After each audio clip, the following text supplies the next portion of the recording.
Okay, great. All right, we're ready to get started then. My name is Daryl Griffin, and I'm with IEEE USA, and we are here to present our webinar, The Formula for Predicting a Successful Retirement. Our speaker today is Bob Rensfuss. I hope I know I butchered that, Bob. You have to excuse me. And I'm going to read a brief introduction about him. Bob is a regional manager of retirement services with Transamerica Retirement Management. He puts his experience and knowledge of retirement to work every day by assisting people seeking answers about how to retire successfully. Bob has dedicated nearly his entire career to the retirement industry, beginning a decade ago when he started his financial planning practices. I'm going to turn it over to Bob. Just one housekeeping note that or two housekeeping notes. This session is being recorded, and also they would like to hold off questions until the end of the presentation. But you're happy to sort of type them in the chat pod that everyone has access to as we go along, and we'll get to them all at the end of the session. Bob, you can take it over. Bob, I cannot see you on camera. If you want to turn your camera on, oh, there you go. Take over. Thanks, Daryl. I appreciate it. Good afternoon, everybody. I just want to get started by saying I'm really happy to be here with this group again. We really enjoy the relationship that we have, and really going to spend the next 45, 50 minutes talking about the key topic that we came to discuss, which is really that formula for how do you predict a successful retirement. And retirement today looks a lot different than it did when our parents retired, right? You know, it's no longer the way it used to be. It's much more of a do-it-yourself situation. And that's the cool thing about retirement nowadays is that retirement visions today look uniquely different. Meaning, you know, what you envision your retirement to be will be completely different than what your neighbor or your coworker or your friend has in mind for their retirement. And the problem isn't lack of information that's out there. The problem exists is that, so what does this mean for me? In fact, if you Google the word retirement, you'll find that there's 1.47 million results. So it's not lack of information.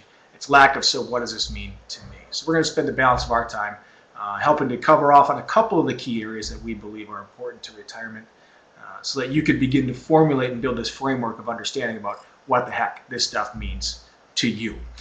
Like that warm introduction said, my name is Bob, and that's okay. That's one of the better pronunciations of my last name. My last name's Regenfuss. I guess my folks figured with a last name like that, I need an easier first name like Bob to balance it out. And I work for Transamerica Retirement Management. And you may be looking at me, now that we're doing this whole webcam, web sharing thing, going, boy, that guy looks a little young. What the heck does he know about retirement? And that's okay. I get it. I get it off. Don't let my boyish good looks fool you. I've been doing this for quite some time. I've got all the sorts of licenses and registrations, all that type of stuff, which is really just a fancy way of saying I'm licensed and qualified to be in front of you folks to talk to you about retirement. So I've got a lot of experience and expertise helping thousands of people make this transition to and through retirement.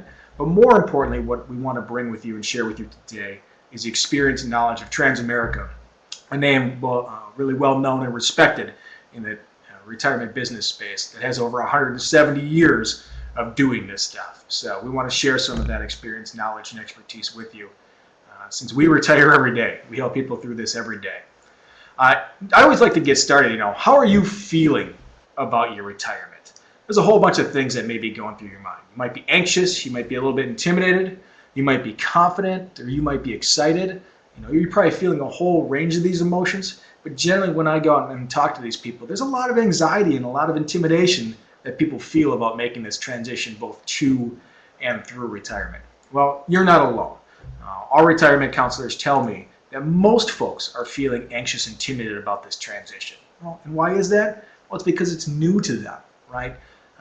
Think about the transition you made going into the workforce. You know, it was new, unknown world to you, and now you've become very comfortable with that. As you make that transition to your retirement, it may be something new and unknown. So if you have a little bit of anxiety or are feeling a little bit intimidated, don't worry about that.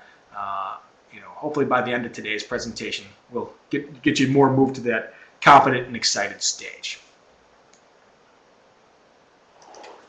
So how much planning have you done for retirement? I want you to think about this conceptually. The nice part about this is all anonymous. You know, maybe this is your first step. Maybe you already have some ideas. or perhaps you already have a formal written plan. Regardless to where you're at on this scale, by then today, I think you're going to be able to move that ball farther down the court. Right? So if this is your first step, great, congratulations, you're making a significant step forward. If you already have some ideas or have a formal written plan, take some of the tools and information that we're going to offer you today and incorporate that. Studies tell us that most people spend more time planning a 2-week vacation than they do their retirement. So if you haven't necessarily been on the ball with retirement planning, that's okay. Most people do it as they get closer and closer to it. So we're going to make some strides forward with that today. So the new reality of retirement is that things have changed. Things are different, right? 4 out of 4 people plan to retire, but actually only 1 out of 4 people have a plan for retirement. And for many of that 25%, it's simply that they just hope that they save enough into their retirement plan at work, and between that and any sort of pension or Social Security they may have, that they're going to be okay. But unfortunately, retirement planning isn't something you can just wing. You need to go into it with a little bit of forethought and a little bit of knowledge about that. And in your defense, if you haven't done a whole lot of planning, our industry and a lot of people in our business have made this a little more complicated than it needs to be. So it all really boils down to understanding your choices, your options, and what goes into it, so you can make good decisions for yourself. So from this day forward, I no longer want the words retirement planning or financial planning to scare you or intimidate you any longer. It just boils down to understanding what your choices and options are for you to make good decisions for yourself. Generally, I like to ask folks, as you think about other people who have retired, friends, co-workers, family members, whatever it might be, ask them about what, how that went for them. There's a lot you can learn from those folks, either good or bad. From folks who have done it right, they'll be happy to share with you what they've done really successfully. For folks who have maybe made some mistakes or shortcomings along the way, they'd be happy to tell you too. Maybe it wasn't even a personal mistake. Maybe they just timed their retirement wrong. Think about your friends or coworkers who retired in 2006 or 2007 and then encountered some of the markets like 2008 or even some of the ones now. So what can you already learn from people who've already retired? Ask them, because a lot of times that has a good way of hitting you between the heart or between the eyes and make you think about this stuff. But no longer should the words retirement planning scare you or intimidate you anymore. So the goal of our time today really are these 3 things. First, I want to give you some clarity and some confidence about what it takes to not only get to retirement, but to get through retirement. And if you happen to be one of the fortunate members on this call who's already retired, how to live potentially better in retirement. The second thing we want to cover off on is I want to begin to give you the right questions to ask and help to assist you with the right decisions that you need to make, which ultimately then will lead you to, okay, you need to find the right resources for you, because retirement is such a customized, personalized thing to you, right? Your vision of retirement is different than your friends or your neighbors or your coworkers. So what's right for them may not be right for you. You need to find the right resources for you.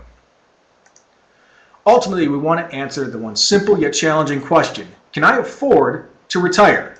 If not now, when? And if now, how the heck do I do it? So we really believe that there's 5 key areas that you need to be thinking about as it relates to this whole retirement picture. The first is your lifestyle. What do you want to do? How are you going to spend your time? What's going to bring you happiness? Second, are investments. What are the financial resources you have to support that lifestyle?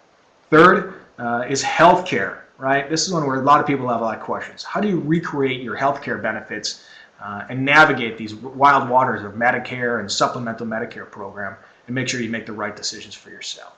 Fourth is protection. How do you make sure nothing can come along and sabotage or derail your best laid plans? And last but certainly not least is income. How do you optimize and maximize the amount of income that you get and make sure it lasts throughout your retirement? Now, we believe you need good answers in all 5 of these areas, or whatever your vision of retirement is, potentially in jeopardy. Think about it as a puzzle with a missing piece. All 5 of these are interrelated, so we believe you need answers in all 5 of these areas.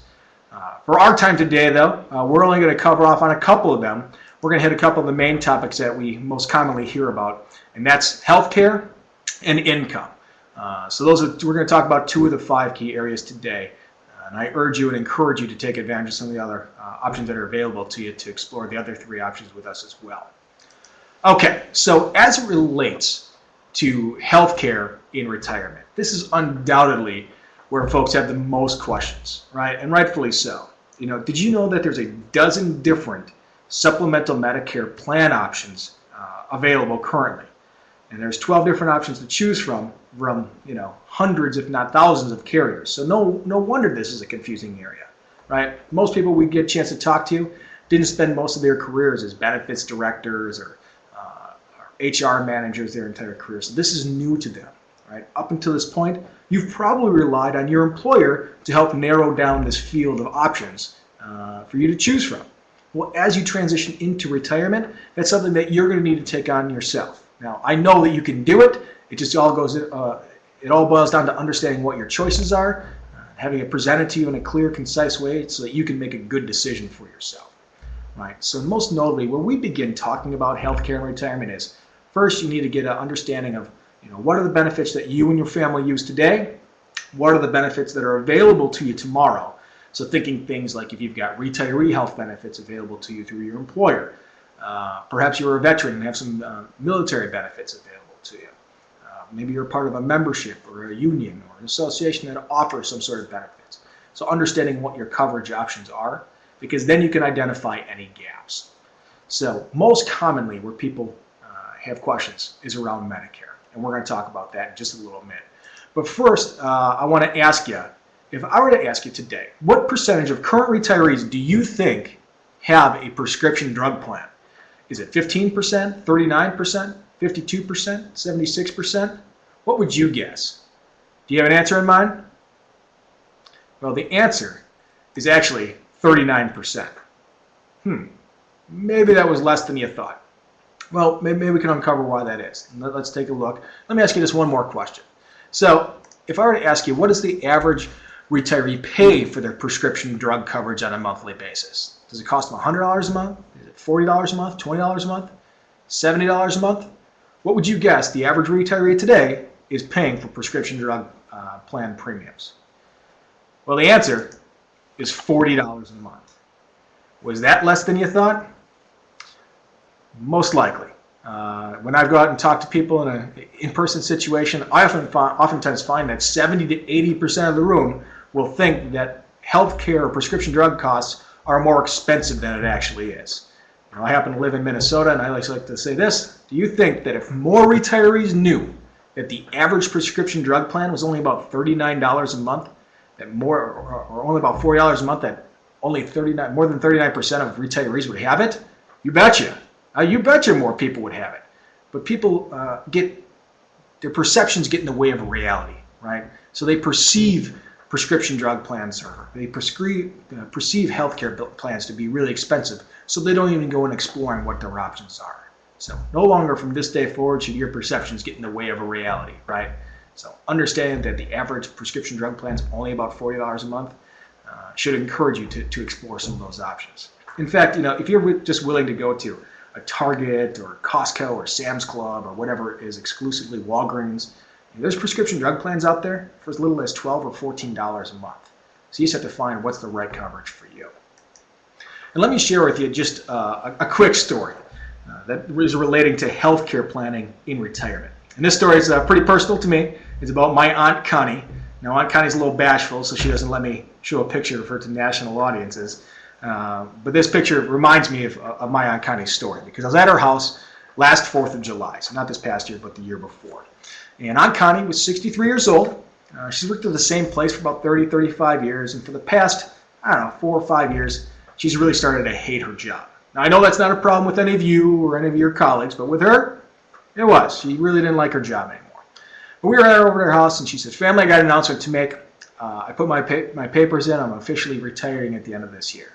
And everybody said, "Oh, congratulations, that's great." And a lot of the normal conversation took place. What are you going to do? And she said she's going to spend more time with her kids and grandkids and do some more stuff in the garden and whatnot. So after dinner, I went up to Aunt Connie and said, "Hey, Aunt Connie, that's great. Congratulations. I'm really happy that you're retiring.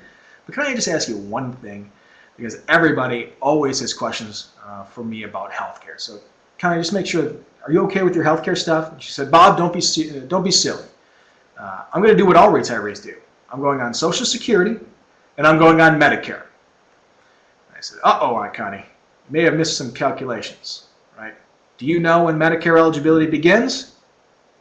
"Right, it's age 65. So this is a problem if Aunt Connie's only age 63. Now, everything worked out okay for Aunt Connie, and she was done working where she was working at because she really didn't like her job.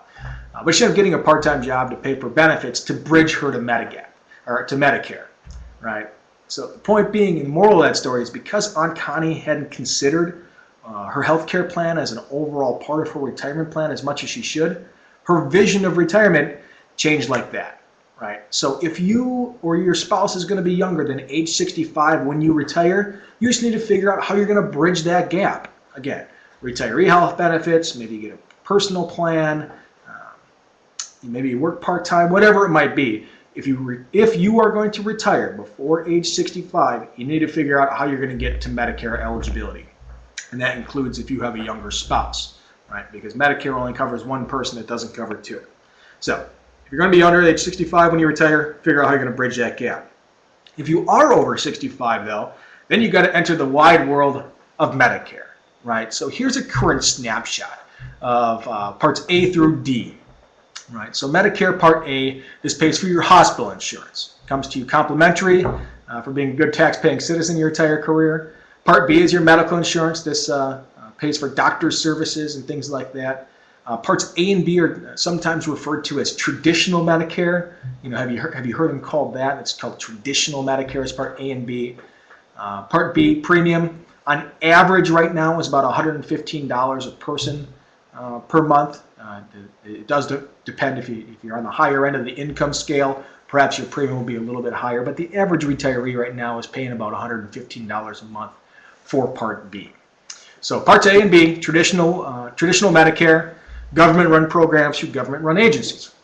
Medicare Advantage plans, you may know them under their less commonly known name as Medicare Part C. You still have to have A and B, but instead of being through government-run programs, the coverages that you get come through private insurance carriers. And you should know that the average person who's getting Part C, and you still have to pay your Part B premium. And if you want Part C to get the private coverage, I think it's usually an additional, on average, $40 to $45 a month for that. And we've already talked about Medicare Part D. That's the prescription drug plans that helps pay for medications and doctors prescribe. And again, average cost for that's about $40 a month, but you can get plans less than that.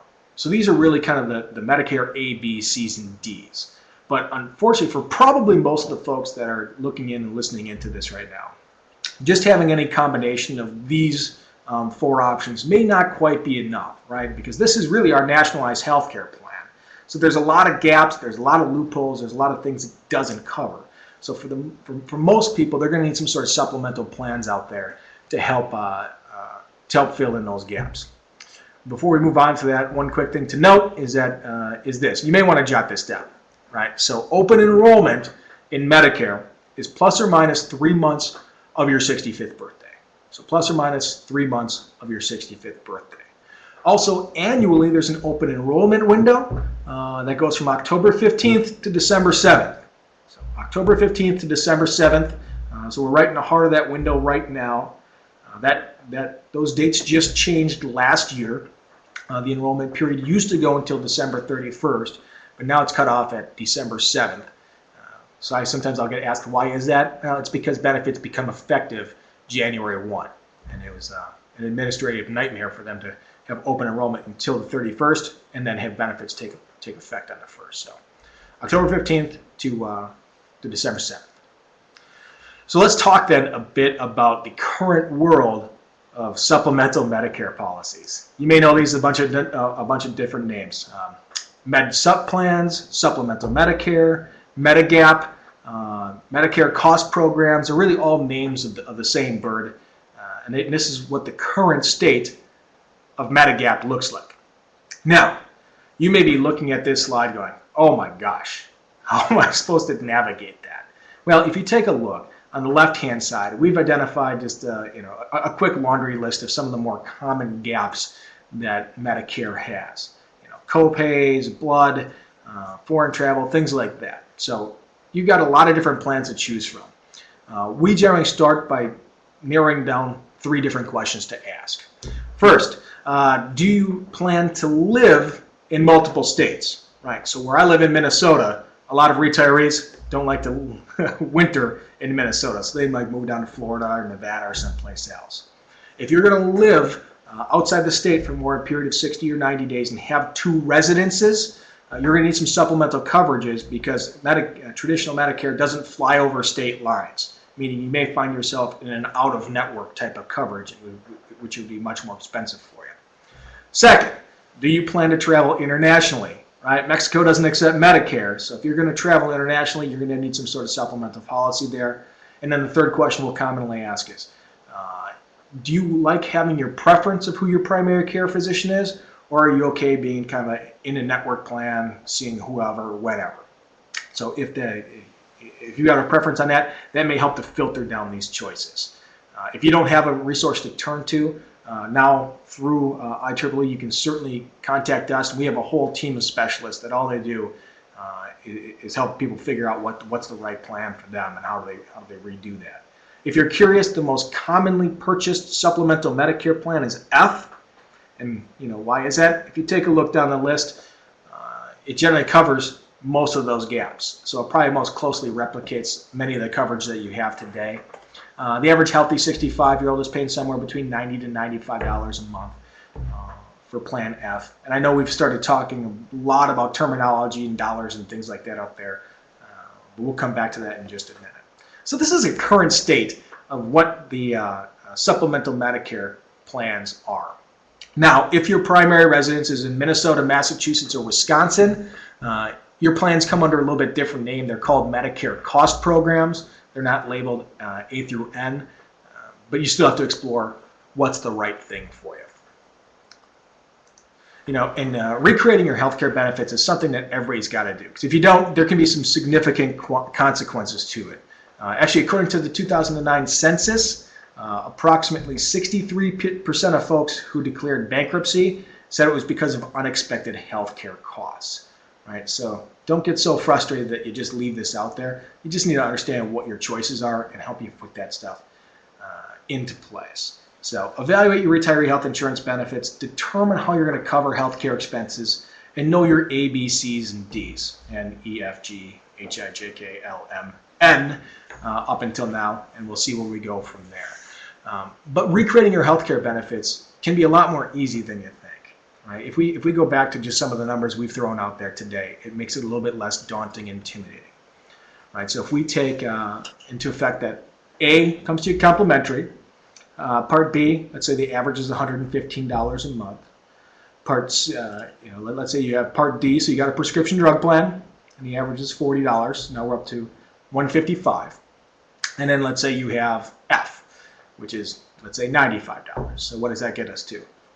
$250 a person per month?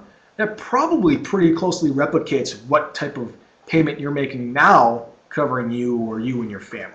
So it doesn't have to be burdensome. Now, I just use F as an example because, what the right policy for you is up to you to figure out what that is. Medicare does make they call it a handy guide as it relates to this stuff. It's called Medicare New, Medicare Made Easy. It's 139 pages long. I know it because I had to read the whole thing. But you can go out and find a lot of these resources on your own. So if you go out to the internet, there's a whole lot of good information about that.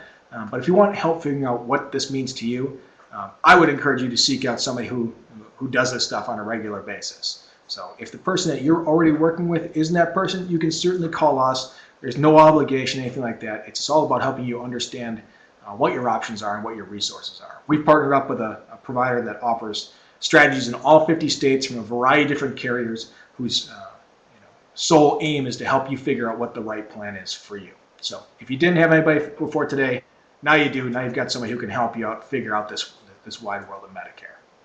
Okay, so let me give you a decision that you need to make and an action step to take out of here from the healthcare section.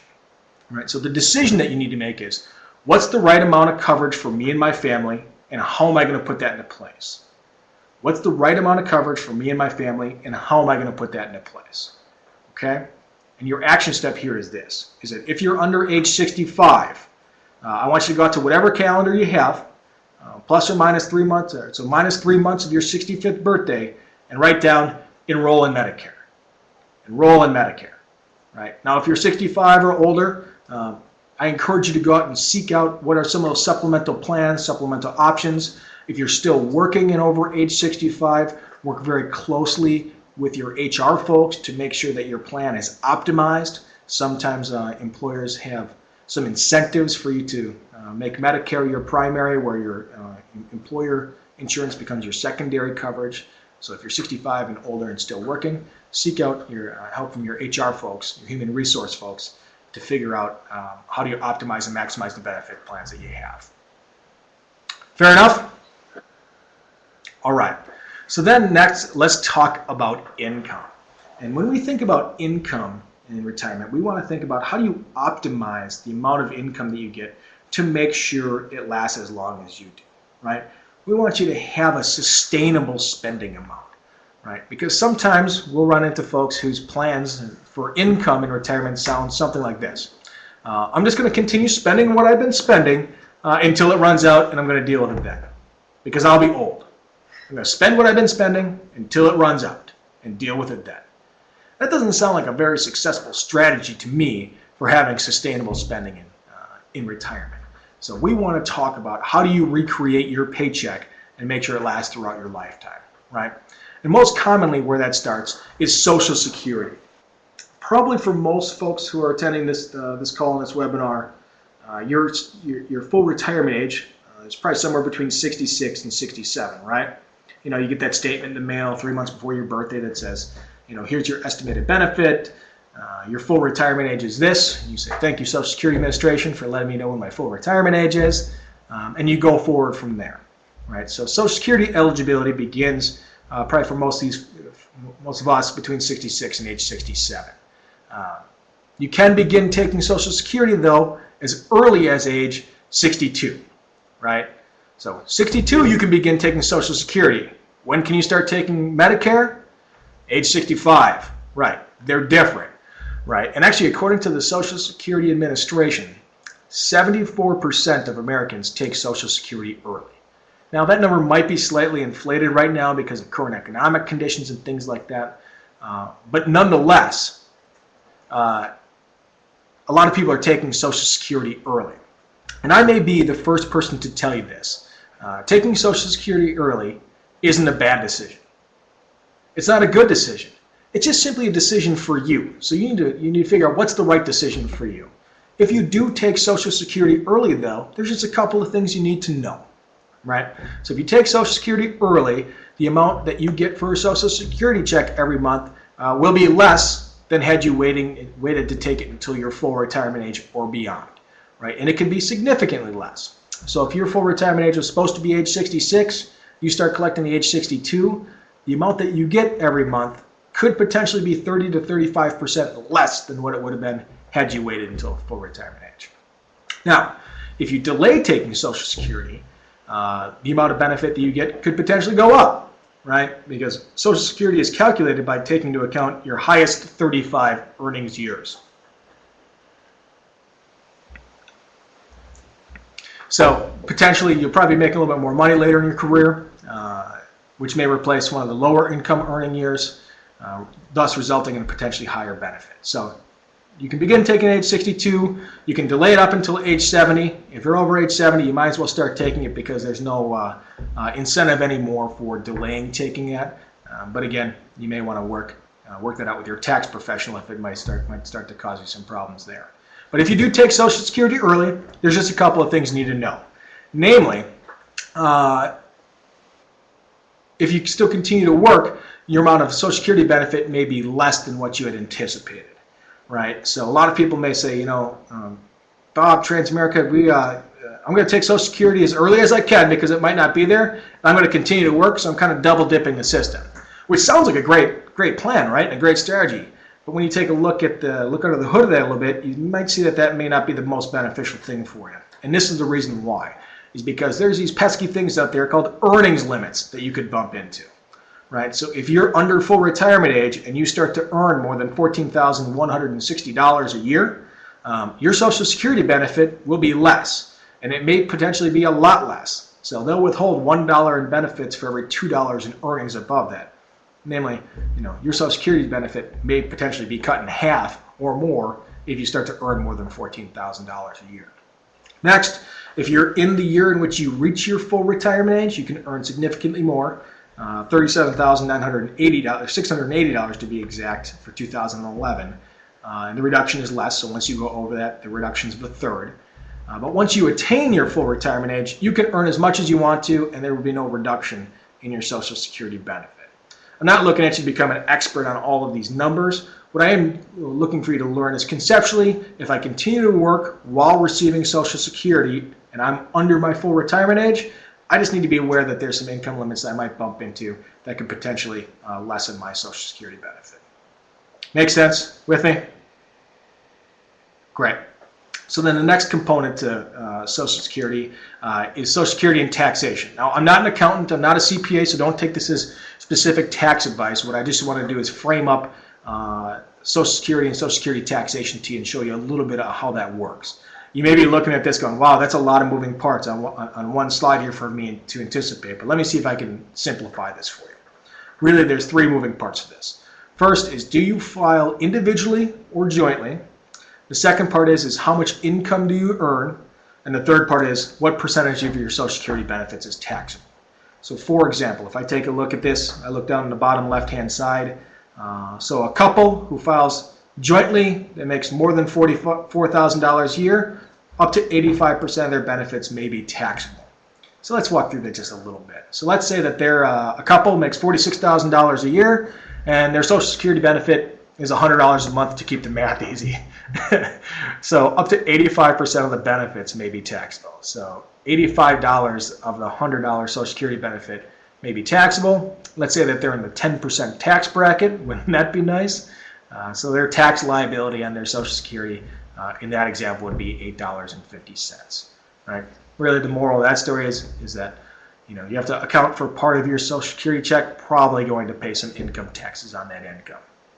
And then you'll see that the definition of what Social Security Administration defines as your adjusted gross income is laid out there.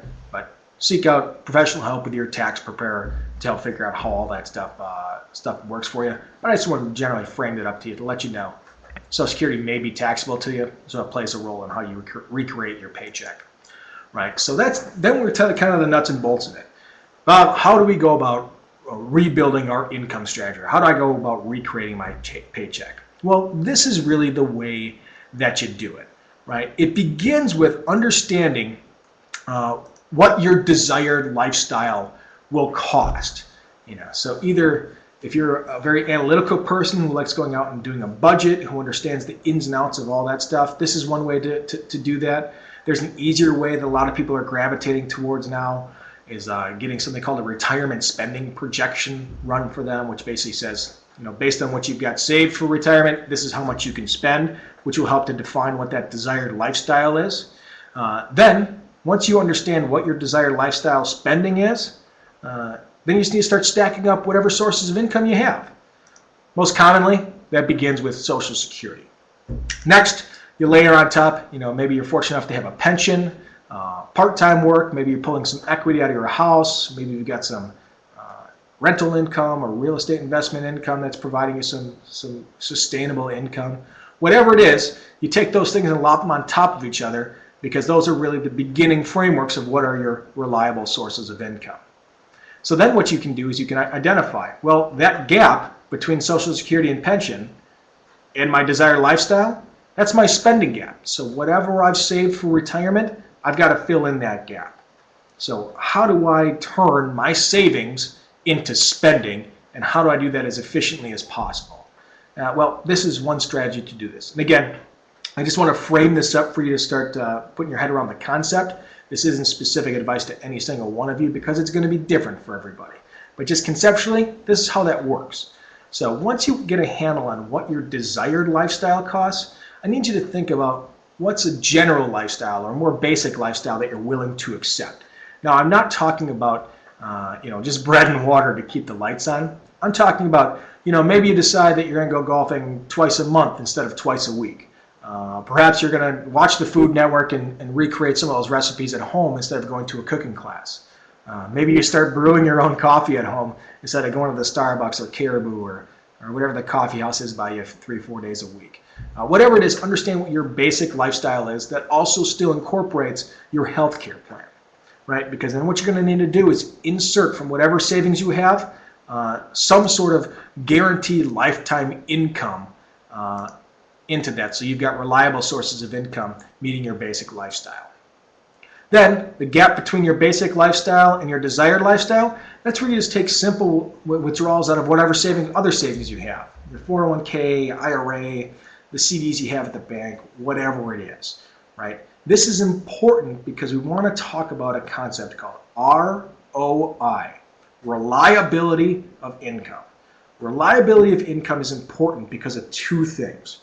One, unpredictable markets, and two, unpredictable inflationary periods. Now, I'm sure nobody on this call has ever experienced any unpredictable markets or unpredictable inflationary periods. But for your friends and family who have, this is some good information for them, right? So unpredictable markets. I don't probably need to remind you about those, though, right? This year is a good example. 2008, 2001, bubble burst in the 90s, how about 87, 78? The list goes on and on and on, right? It's not if you're going to run into a bad market while you're retired, it's when. But that shouldn't scare you too much because, in between those bad times, there's oftentimes a lot of good times. But the reality is that you will run into some bad markets while you're retired. They're like bad movies that keep being remade or bad pennies that keep showing up. If you've got reliable sources of income to get you through those unpredictable markets, those will become of more little consequence to you, right? We also talked about it's not if we run into them, but when we run into them. But I don't have a crystal ball, do you? So I don't know when the next one's coming. The only time you can tell that they've been here is that they're gone, right? So if you run into a bad market earlier in your retirement instead of later in your retirement, it's going to have a more significant impact, right? Think about your friends and coworkers who retired maybe in 2006 or 2007. 2008 comes along very early into their retirement and has a significant impact on their retirement lifestyle, maybe so much that they had to go back to work or change some things around significantly. So you want to have reliable sources of income so that doesn't happen to you. The second thing is unpredictable inflationary periods, right? Many of our kids, grandkids may be astonished what your mortgage rate was back at 80, 81, 82, 83. I think my folks were at 16.25%, and they were ecstatic when they could buy down to like 14.5. Nowadays, people are complaining that they got 4.5 instead of 4 1/8.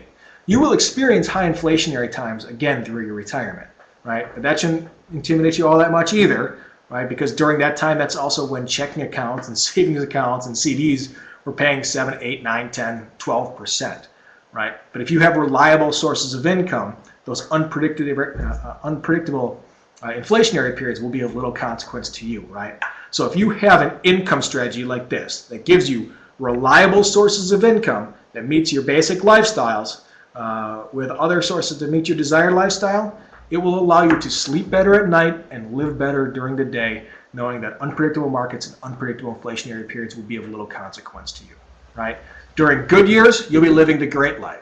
During bad years, you'll still be living the good life because you have those reliable sources of income meeting your basic lifestyle needs. Can you see how this stuff all starts to fit together? It's not any one component, it's all 5 of them feeding together, right? It doesn't have to be hard. It can be very simple as long as you get some help in putting this stuff together, right? So the key activities in income are this. 1, identify all of your income sources. Social Security, pensions, if you've got some annuities out there, just what are your 401ks, whatever it might be, identify the sources of income that you have, identify the sources of income that your spouse has, right? You want to explore spousal Social Security benefits as well. Second, understand your payout options. If you do have pension benefits or some sort of annuity benefits, there's going to be all this new vocabulary that gets thrown at you. Life, joint life, survivor life, life with periods certain. Get some help if you don't understand what that terminology is, because all too often we see people get to the brink of frustration, they just kind of throw up their hands and go, you know what, I'm just going to check the highest box. And that can be a detrimental decision, especially if you're married, because oftentimes just checking the highest box only covers one person, right? So understand your different payout options. If you don't have anybody to turn to, please turn to us. We're here to help as well. Third, evaluate how you'll create a strategy for a lifetime of income, right? Create a strategy for a lifetime of income. The decision that you need to make here is this, is what's the right amount of guaranteed income that I need to recreate for myself, and how am I going to put that into place? What's the right amount of guaranteed income for me, and how am I going to put it into place, right? That's not a cookie cutter approach that we just discussed. It's going to be different for everybody. Some of you may not need to recreate any more of your guaranteed lifetime income. Some of you may need to create a substantial amount of guaranteed lifetime income. The point is that you need to figure out what that right amount is for you. And your action step when it comes to figuring out how you're going to recreate this income in retirement is this, is please get a second opinion. I would hate to see a rounding error cost you 10 years worth of income, right? Please get some help with this stuff. If nothing else, then just assume, just to make sure that your assumptions are correct, right? I know that you guys spend a lot of time probably throughout the course of your careers doing a lot of number crunching and analysis and things like that. It always makes sense to have a lot of different simulations run for you and to test those theories to make sure that they're as accurate and predictable as can be. So we began the conversation with talking about what your vision of retirement is going to be like, right? That we want to pull it back to that. Are you going to spend time cooking? Perhaps you're going to spend your time relaxing. Maybe you're going to get to that traveling that you didn't get a chance to do. Heck, you might get a chance to sit down and actually read some of those books you have sitting in your bookshelves that you meant to get to.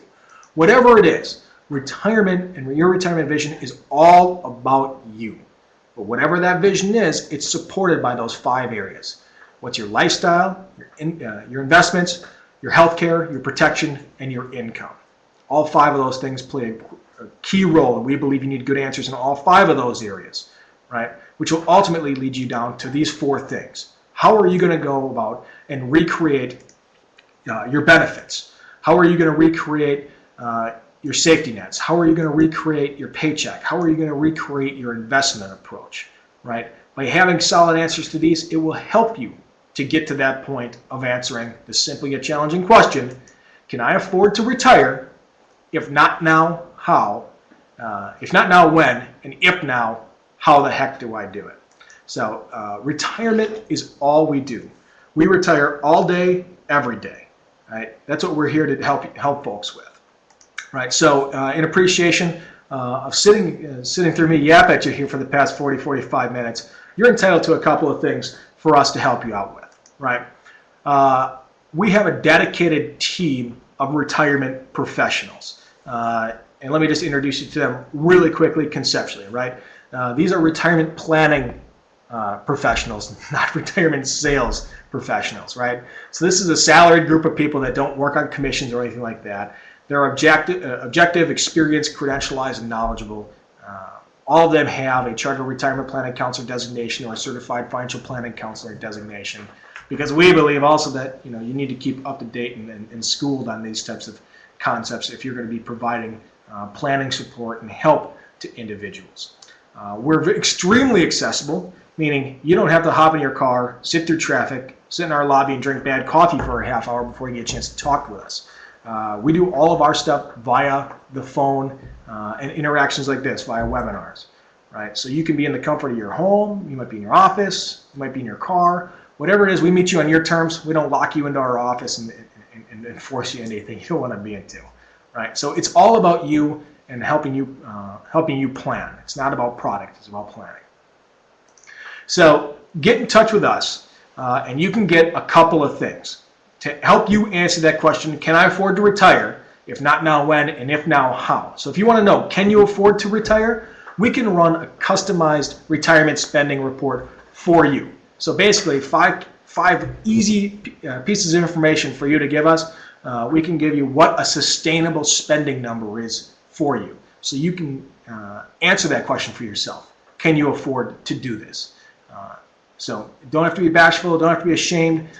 This is all about planning. We don't indict people if they got started saving a little bit later. It's all about what your options are now, right? So you want to know how much you can sustainably spend? We can tell you. Do you want to know how to retire? Right? We've identified there's really about 25 decisions that people need to make if they want to know that they've got a plan that they can be confident with and comfortable with that can change with them throughout their course of retirement.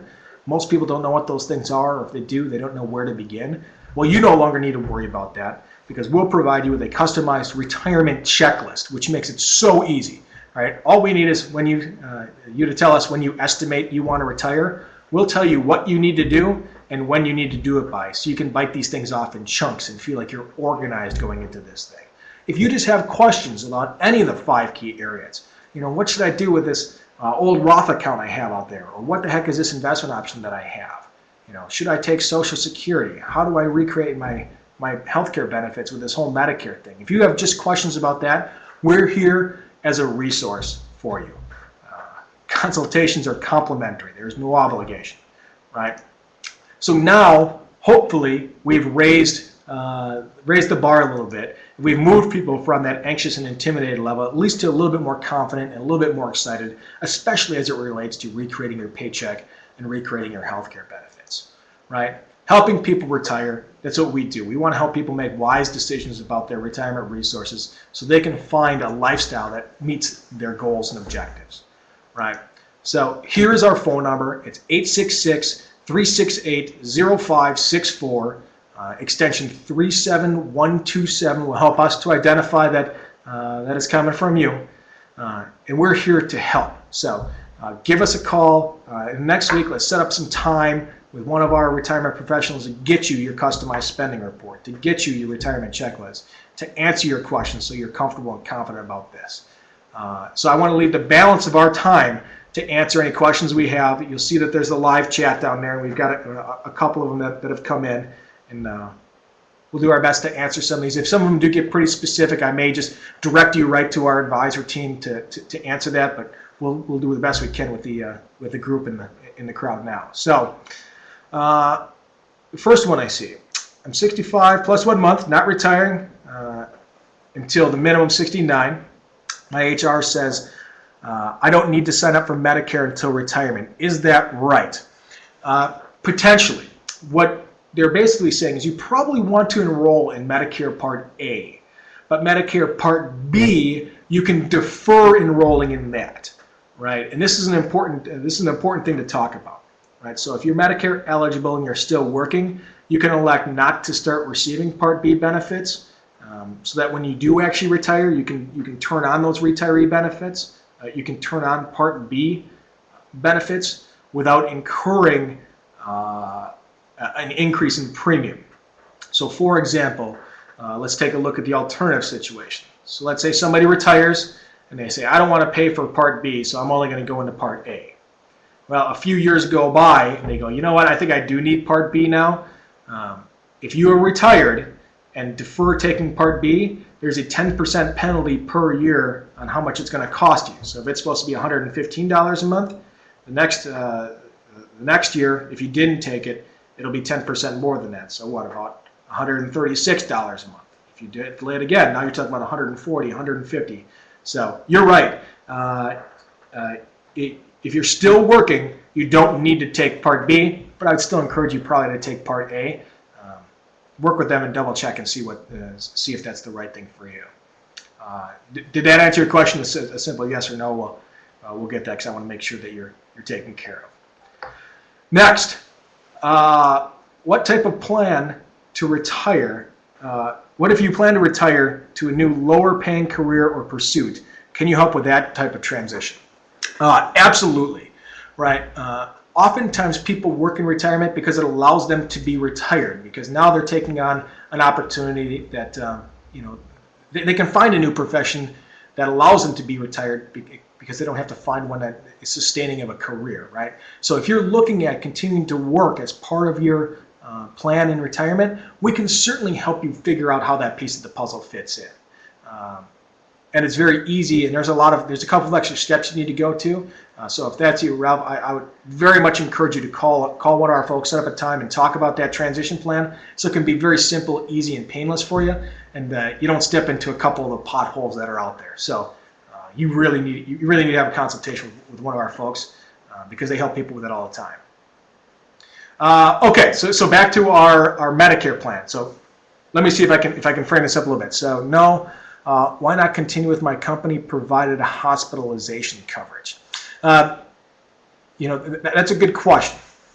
And perhaps your employer has has a very more specialized plan.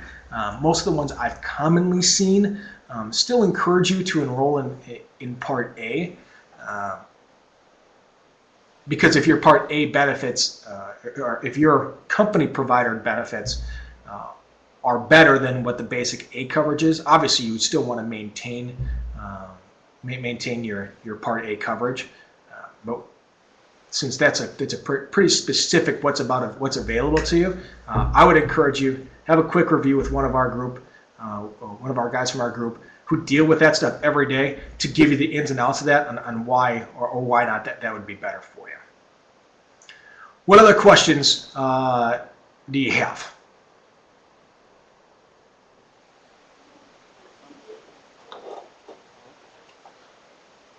Well, Bob, this is Daryl. Can y'all hear me? I don't see any more questions. I don't see any more questions, and I think this has been a very informative webinar. We can give it one more minute to see if anyone has any more questions. That sounds great. And if you do have questions after this, there's our phone number, there's the extension. Those are the best people to talk to because those are the people that help everybody do this in and out every day. They have a lot of expertise in that stuff. They're here as a benefit and it's available to you. So I encourage you to leverage that. No obligation, none of that stuff. It's purely a resource to you because of who IEEE is. Well, thanks, Bob, so much. For those, yes, we'll be putting this webinar up in our archived webinar in about 48 to 72 hours. And also, we will have the slide presentation there for you as well. And Bob, we thank you and Transamerica for putting on this webinar. And that's about it. Thanks so much. We'll be ending the webinar. Bye-bye. Thanks, Daryl.